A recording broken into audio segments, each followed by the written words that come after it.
Yo, yo, yo, welcome back to another episode of On the Spot Sports. And before we get to our guest today, we have a big shout out for Living Sisu. Living Sisu is a platform and app that wants to give you all the tools to have success in your sport. Their main objective is to activate your lifestyle.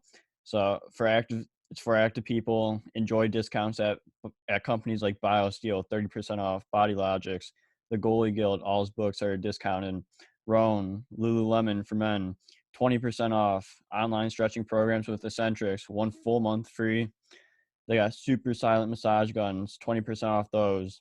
And it's a great quality. It's way less expensive than a Theragun, and it's great quality. So there's so many more discounts that you guys will need to just become a member to see. So they want to provide you with anything you need for success. So come join the community. I'm a part of it. A bunch of other athletes are a part of it. So it's free to join. It takes 20 seconds to get exclusive offers to your sport, and it's definitely worth it. So do us a huge favor and go sign up for Living Sisu's membership. It's free, 20 takes 20 seconds. So go do it, and we'll see you there. Living Sisu is a great company. We know one of the co-founders, Zach Fricali. He's a great guy. He's the co-founder. He does a lot of live streams on Instagram at Living Sisu, with a bunch of elite athletes, and you learn a lot from like the athletes' determination, their resiliency, everything to what made them become successful. So it's been a great experience so far. So go on. I'm gonna leave the link in the description. So go sign up. Yo, welcome back to another episode of On the Spot Sports. I'm Jack, and in today's episode we are joined by a very special guest, Eric Otto. Eric currently is a freshman in eligibility playing for American International College, AIC, where he has been producing points this season. He also played juniors in the United States Hockey League, and he also just recently beat stage 4 Hodgkin's lymphoma cancer. This guy's a warrior. He's a battler. So welcome to the show, Eric Otto. Hey man, thanks for having me. I'm happy to be here. Yeah, no problem. It's gonna be a lot of fun. So to get things going, like how are you? Like how have you been? Like you're in middle of the season right now. So how's that going? Yeah, things have been going well. Right now I think we're second now in the Atlantic League, second to Robert Morris. They're definitely having a really good year. I don't want to look too far ahead, but I'm really excited to get a chance to face up against them. But so far things are going pretty well this year. I'm happy to be, breaking the lineup, getting some playing time. That's really nice. I'm really happy about that. I just got to stay hard at work and make sure it keeps going the right direction for me and the Oh team. yeah. Oh yeah, exactly. So can you give our viewers like a little background information on yourself, like when you started playing hockey, what made you become a hockey player, and like what made you go to AIC? Yeah, that goes back a long ways. I think I started playing hockey when I was 4 or 5. I'm not sure what, drove my parents to it. I just remember one day, me and my twin brother, we got on the ice together. There's this really big group of kids all skating on the ice for the first time, and me and my brother, we really just got humming in there. We were flying. We started skating around pretty quick. We definitely found a love for the game. So that's pretty much when I started around 4 or 5. Just I don't again I'm not sure why my parents brought me. I don't know if I was telling them I want to play or what the case may be. But ended up at ASC after juniors because they were the team willing to give me an opportunity. They were willing to work with me and get me into college. So that was huge for me, and I definitely was gonna take up that offer for sure. Yeah, for sure. It seemed like you and your brother were buzzing when you guys first started, and you guys just fell in love with the game right there. So Yeah, that's awesome. yeah, definitely. It's actually pretty unique how well I remember my first time skating on the ice. I do remember it pretty well, even at such a young age. So that's cool. Yeah, I think all hockey players have like some sort of like memory. Like I know exactly the first time like I skated and like everything. Yeah, It's crazy how much we remember from like stuff that was 15, 20 years ago. yeah, definitely.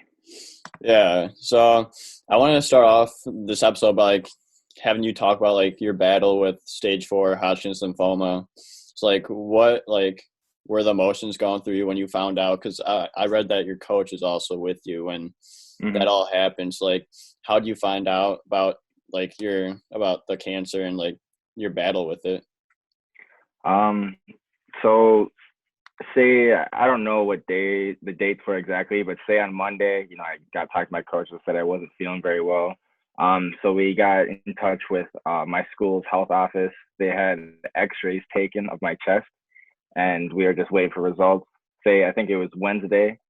Um, I was on my way to practice. I was really expecting like the results. I was on the way to practice. Got to the rink and just getting ready, and all of a sudden I got a call from the health office. They asked me to come back right away. They need to talk to me. Don't get on the ice, basically. Um, so at that point, I was kind of nervous. I was thinking maybe got bad case pneumonia or something. I was having trouble breathing.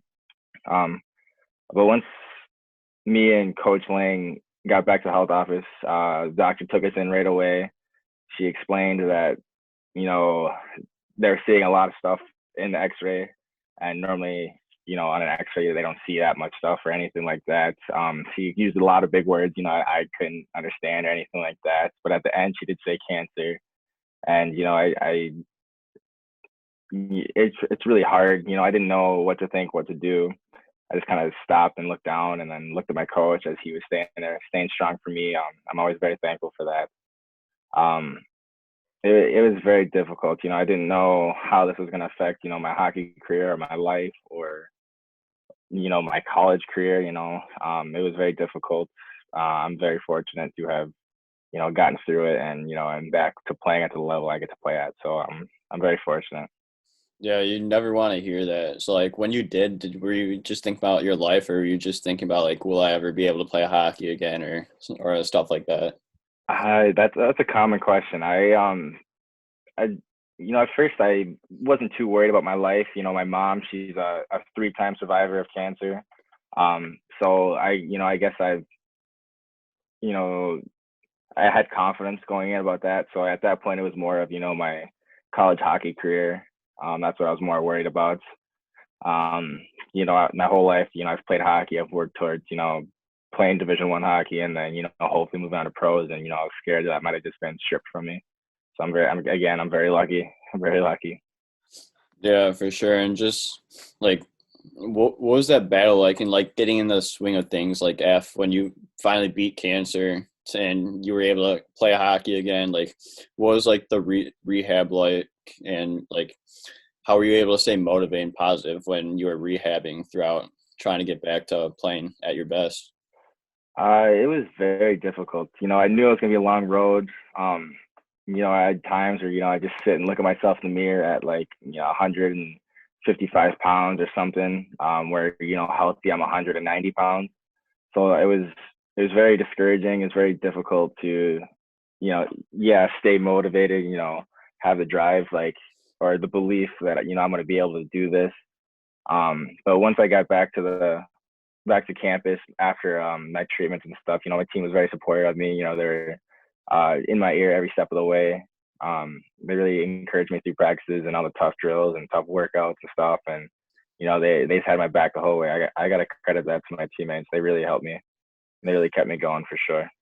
Yeah, that's awesome. You have that teammates got your back, and like they're just pushing you forward even when it gets hard and like you don't want to, and just the motivation part. So it's good to have those teammates there. It's like, what was it like stepping back on the ice for the first time since your diagnosis, especially at the beginning of this season when you played your first game?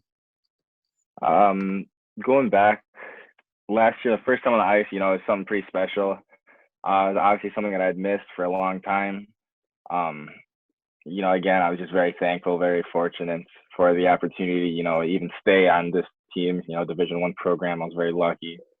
My coaches decided to stick with me and, believe in me. After getting to play my first game, which was just this last year or this a couple weeks ago, um, getting to play my first game, is something very special. It was a very emotional night for me. Playing against Army West Points and Coach Riley, they were supportive of me as well. They gave me stick taps at the beginning of the game, and they all came up to me after the game, and there was, messages throughout the game, even in between whistles. So they're all class A guys, and I was very fortunate. They were there, and that's the team we ended up playing for my first game back. So yeah, it's definitely a very emotional night, something I'm never gonna forget. And I just again got to thank my teammates and my coaching staff for that. It was incredible. Yeah, so like what you were announced that game too, your first game back, and number 12, Eric Otto. Like, was that like that must have been surreal just being able to be back on the ice with the boys and just get your name called. Yeah, definitely. When I even before the game, when I heard that I was in the starting lineup, it was something I definitely didn't expect. So I was really shocked. I went up to my captain and I was like, "Did they just say like my line's starting? Like I'm starting? Like, are you serious?" And he was like, "Yeah, yeah, like you're starting." I'm like, "No way!" Like it was surreal. Yeah, when I got on ice, got the stick taps from Army West Point and as well as my team AIC. It was definitely a very emotional moment. I had to swallow up some tears a little bit and Yeah. make sure I stay locked in. I had a hockey game to play, so it was very nice. It was a very good time. Yeah, for sure. And just being everything you've been through and just being able to get back in the lineup and like from like the hard work you put in, like trying to get into the lineup must have been a really good and emotional feeling, like you said. Just being able to get in the starting lineup, like you said. Yeah, it was. Yeah, it's definitely a battle. We have a lot of guys here at AIC, so the inter squad competition is very intense every day, every practice. You're not just getting better for the game. You're working hard to stay in the game. That's just kind of how it goes as you get older. It's definitely something that's hard to get used to, but it is a part of life. It is a part of the game, and this is the ride we chose to take. So it's part of it. It makes it really interesting at practice too. Yeah, for sure. So during like you've played 8 games so far, I think your elite hmm prospect said. So you also scored your first college goal. So what was it like scoring that first collegiate goal and just like again being on the ice and just having like all the emotions come after the first college goal? It was scoring my first goal was a very, like I said, emotional moment for myself. I don't identify as much of a goal scorer. I'm more of block pucks, block shots, get pucks deep. Let the first liners go to work. So getting that first goal was definitely something I'm never gonna forget. It was an incredible moment. I'm very thankful to have gotten an opportunity. Even been on the ice. So it was yeah. It was a fun play. And just get in front of the net, find the rebound, put it away. Yeah, that's awesome. Just like going back to like you blocking pucks, like get in deep, get out there, get 2 points. No big deal. That's what Yeah. we all play for. That's what we all Yes, all sir. play for. Yeah. Uh, so yeah, how much does it mean to for you to be out there with the boys day in and day out, especially now since you're working every single day to get to that peak self like you want to be and just being out there. It's definitely incredible. It's an incredible feeling, knowing what I've overcome, and how lucky I am to even be in this situation I'm in. Playing hockey with this team. It's something I'm never gonna take for granted. Um, these guys have, helped me through a lot, motivated me through a lot, and they're always gonna be family. I'm very thankful. Yeah, that's awesome. So, do you have like any expectations for yourself or the team going into this season, especially since you guys already played like 10 games? Or are you just like a go with the flow guy and just thankful you're out there? Um, Me personally, I'm a pretty go with the flow guy. Um, I don't like to set, really goals for myself. I just like to focus on having a good impact on the team. Um, but if I really had to answer, I'd hope for something like, I don't know, 10 goals and say 30, 35 block shots. That's something I'd shoot for. Yeah, just block those shots and what drives you to block shots and just like enjoy blocking shots, especially when guys are Uh, shooting pucks at you as hard as they can? it's got to be I don't know, the rush of it. You block a shot, your team gets really loud for you. You get them going. Get the That's boys definitely what it's going. got to be. Yeah, that's definitely what it's got to be for me. I'm happy to block a shot for the boys, get it done, get the puck out of the zone. Let them go to work. I don't know. It's just something I've always done. Even back in junior hockey, I actually broke my tibial plateau blocking a shot, and I'm still here doing it. Still Every out day. there. Fucking Yep. warrior. Yes, sir. Yeah, so I wanna shift to your junior hockey days a little bit here. So like before we get into juniors, like what was it like growing up in Burnsville, Minnesota, and playing high school hockey for Burnsville? Playing for Burnsville, I've always felt very fortunate. There had been a lot of really good hockey players that have gone through there, and um, you know, growing up in that rink, it was honestly special. It's always gonna have a special place in my heart. Um, Playing in Burnsville, we're a big city. We had a really good team for most of our years. Once I got into high school, playing under our head coach Yanni Kimihame, he was that was really special. He was a really good coach. He's well known throughout the Minnesota high school hockey, and I guess all of hockey. I don't want to undermine him at all. Like he's a well known guy. It was really special. Coming from Burnsville, there are a couple professional hockey players that I got to watch grow up, being Brock Besser and Jack Ashawn, and I'm sure Roman Ashawn eventually he'll sign a contract. So, You'll that was be up there you know eventually too. Hey, yeah, I hope so. That's the ultimate goal. We'll see. Oh yeah. But yeah, it's been really special. I'm really fortunate to have been a part of Burnsville. Yes, and you were actually a captain your last year of high school hockey there. So like, what was that leadership role like, and having the C on your jersey and being named a team captain? Yeah, being a captain of that team, it was very special for me. It's not something I ever took lightly. It came with a lot of responsibility. Keeping guys on track. Making sure we're all working hard, and being a good example on and off the ice. Um, it's yeah, it's definitely very special for me. It's again not something I take lightly. Um, and it'll be a memory I have for the rest of my life. I'll never forget that. I felt very fortunate and thankful to have gotten that opportunity. Yeah, for sure.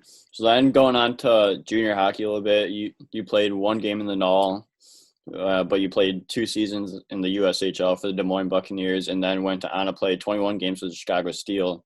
So like, Hmm. what like was the process like to find a junior hockey team for you, and just since you started in the NOL and played a game there, like how do you get on the team there? Did you like go to open tryouts? Like, did you get invited to Um, the camp or whatnot?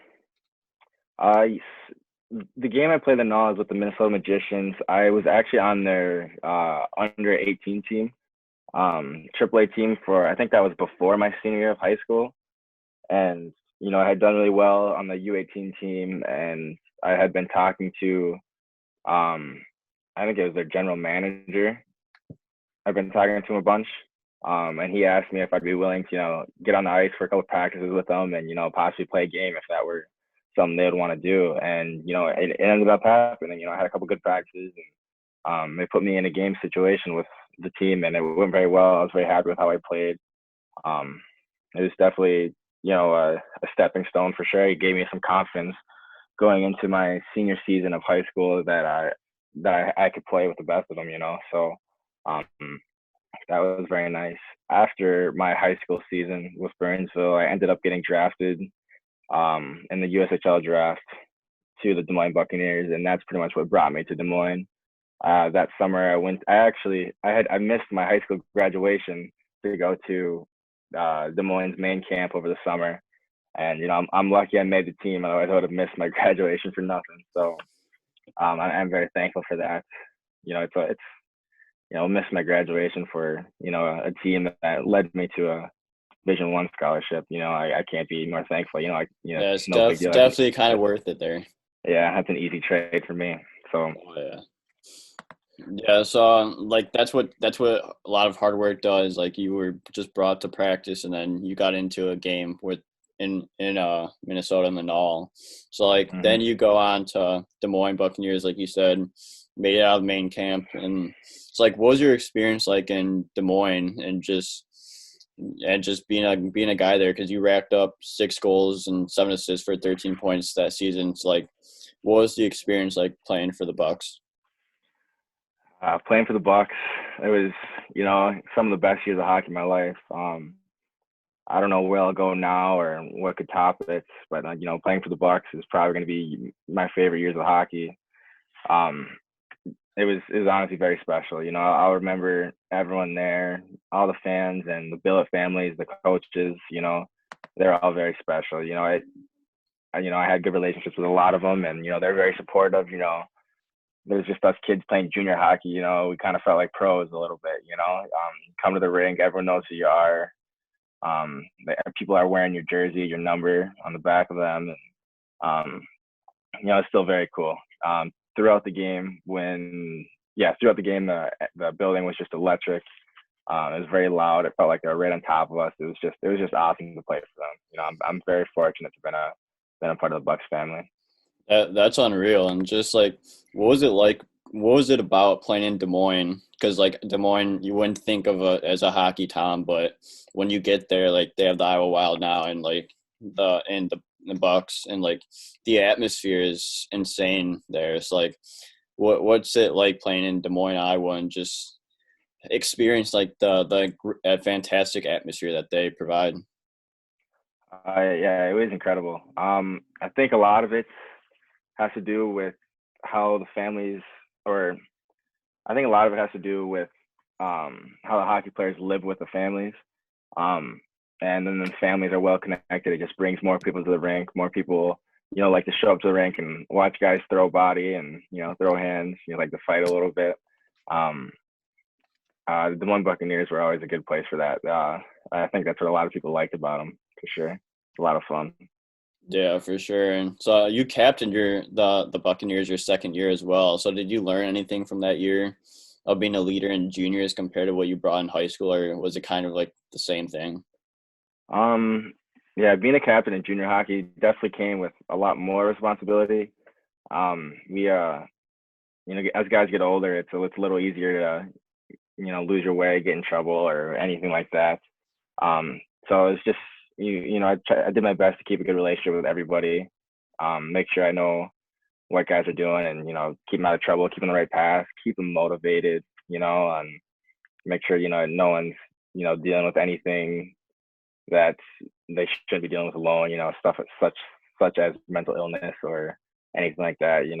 If guys were feeling down on themselves or anything like that, I try to be in their ear, make sure they know they're not alone, and um, stuff like that. I think that's a big part of being a captain. And again, it's something I'm not going to take lightly, and I'm very thankful for that opportunity. Yeah, so what are some tips that you'd give for like if like players are feeling down, just like from that captain role, like what would you do to help them like stay motivated, stay positive even throughout like the tough times of going through junior hockey? Um, if a guy were down or anything like that, I guess I would, just uh, invite him to come hang out with the guys or anything like that. Keep them involved. Don't let them, go home and sit in the sorrow by themselves. You got to let them, be a part of something. Let them, bond with the guys and be with the boys rather than being stuck on their own and their own thoughts and stuff like that. Yeah, exactly. That's a great tip. And so then after your 1.5 years with the Des Moines Buccaneers, you then got sent to the Chicago Steel, where you played 21 games, scoring a goal and 5 assists, and you played in 7 games in the Clark Cup playoffs. So, like, what was it like being in Chicago and for a really good Steel organization? Yeah, moving to Chicago was first of all it was a big move for me. It was very hard to leave Des Moines. Obviously I had no decision in it, no choice. But once I got there, it made it all worth it. The guys in Chicago were excellent. I really loved the coaching staff. I really loved my billet family, the boys. It was, it definitely, was a very special thing for me to be able to switch teams and still feel like I'm part of a family. Um, the boys, they were very competitive and very very good hockey players, and I'm very thankful to have gotten a chance to be a part of that. Yeah. So, like, was it? What was it like getting moved to getting sent to Chicago and just having to move from Des Moines, like you said, and just like getting a new billet family and having to like go through like the process all over again with a new team? Um, yeah, it was difficult. Once I got to Chicago, I met my new billet family, Holly and Dave Rogers. They, they were awesome to me. They had an incredible house. Um, they were pretty close to the rink. They were very nice, very friendly. Made everything really easy for me and my teammate, Eric Urbank. He was actually on Des Moines with me. He got traded to Chicago with me, so that did make things easier.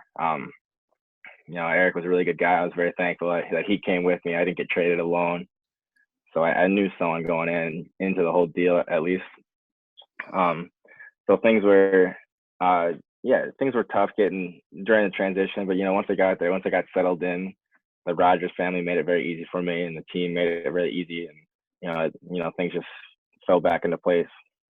Yeah, at least you were traded there with someone that you knew, and you're able to at least that like help the situation a lot more. And so I've just gone into a new place and with a new team and just with no one you know. So at least Yeah, you knew having to completely someone. start over, that's tough.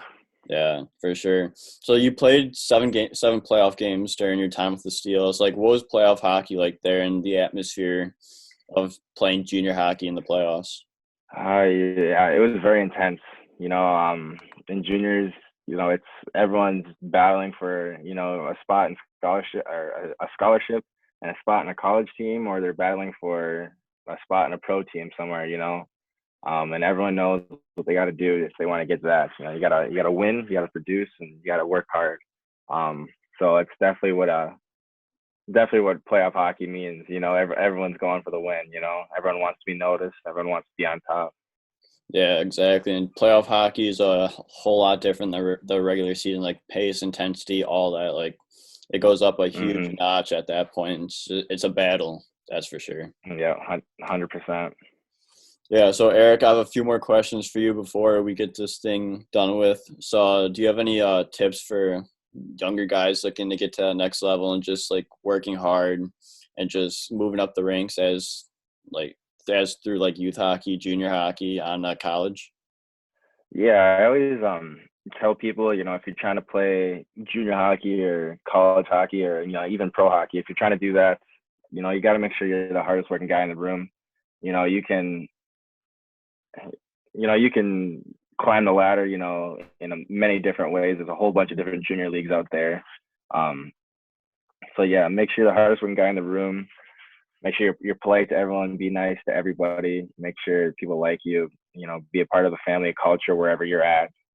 Um, and you don't have to be a superstar. You don't need 50 goals a season. You can just be the hardest working guy in the room, and teams will notice you. So that's one thing I like to tell people. Yeah, that's an awesome tip, and just working hard. Like, you got to work as hard as you can. Just be the hardest guy in the room, like you said. Just Hmm. it's definitely going to take you a long ways, and don't burn bridges in the hockey world because it's super small, and Yeah. you never know when something's gonna come up. That's for sure.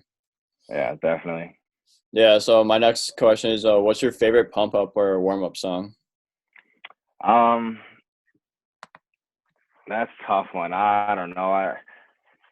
I want to say something like, what is it? Red Flag by, that song, Red Flag by Yeah, someone. I don't know. I forgot who it was about. Who it was by? I could look it up here.